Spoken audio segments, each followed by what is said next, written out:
Hello, நான் விமலா ராமகிருஷ்ணன் பேசுகிறேன். நான் வந்து இப்போ 2014 கீழ் வரிசை இம்ப்ளான் பண்ணிட்டேன். அதுக்கப்புறமா 2019 மேல் வரிசையும் இம்ப்ளான் பண்ணிட்டேன். So doctor Kanagasabapathi, doctor Vanathi madam எல்லாருமே எனக்கு 2005 அவங்களோட அறிமுகம் கிடச்சிது. என்னோடய குழந்தைகளுக்கு வந்து பல்வரிசை சீர் இல்லாமல் இருந்தது.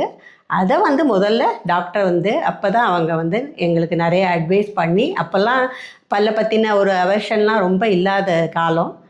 அப்போ குழந்தைகளுக்கு வந்து இந்த பல்வரிசை சீரமைச்சிடலாம் அப்படின்னு ரொம்ப நம்பிக்கை கொடுத்து ஒரு 2 இயர்ஸ் அவங்களுக்கு வந்து அந்த இதெல்லாம் கிளிப்பெல்லாம் போட்டு 2 குழந்தைகளுக்கும் நல்ல ஒரு அழகாக பண்ணி அந்த பல்வரிசையை அழகாக பண்ணி கொடுத்துட்டாங்க. ஸோ 2007 திருப்பியும் நான் நிறைய விஷயங்களுக்கு எனக்கு என் பெரிய குழந்தைக்கு நிறைய வர ஆரம்பித்தேன்.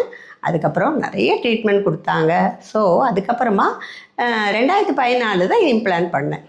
ஸோ அதில் வந்து எனக்கு எத்தனை %, 100% சொல்ல முடியாது, 1000% சொல்லலாம். அவ்வளோ சௌகரியமாக இருக்கேன் நான். எனக்கு எந்த விதமான பிரச்சனையும் வரல. ஸோ அது அவங்க என்னெல்லாம் அட்வைஸ் பண்ணாங்களோ அதுபடி ஃபாலோ பண்ணி அவங்களும் வந்து எப்போ செக்கப் வந்தாலும் சரி அவ்வளோ அழகாக கைட் பண்ணுவாங்க.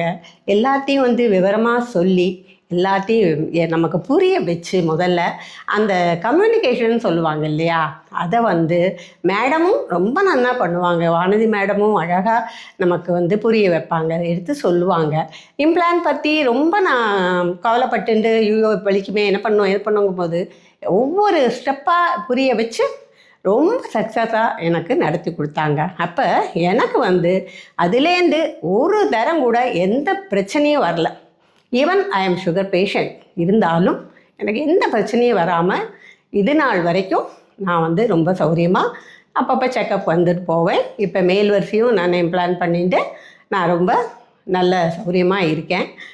ஸோ இப்போ இந்த ஹாஸ்பிட்டல் பற்றி சொல்லணுன்னா, நான் ஆரம்பத்தில் பார்த்தபோது எப்படி இருந்தாங்களோ இது இவ்வளோ தூரம் வளர்ந்துருக்கு அப்படின்னா அதுக்கு வந்து நான் நினைக்கிறது என்னென்னா, அவங்களுடைய ஆரம்ப காலத்துலேருந்தே அந்த இங்கே உள்ள குழந்தைகள் அந்த கேர்ள்ஸ் எல்லாம் இருப்பாங்க பார்த்தீங்களா, அவங்க, அதுக்கப்புறமா டாக்டர் மிஸ்ஸஸ் எல்லாருமே கரெக்டாக சின்சியாரிட்டின்னா அதுதான். அவ்வளோ அழகாக பொறுமையாக அப்படியே கொஞ்சம் கொஞ்சமாக ஸ்டெப் பை ஸ்டெப்பாக இந்த ஹாஸ்பிட்டலை இப்போ பெரிய ஆலமரம் மாதிரி இது வளர்ந்துருக்கு.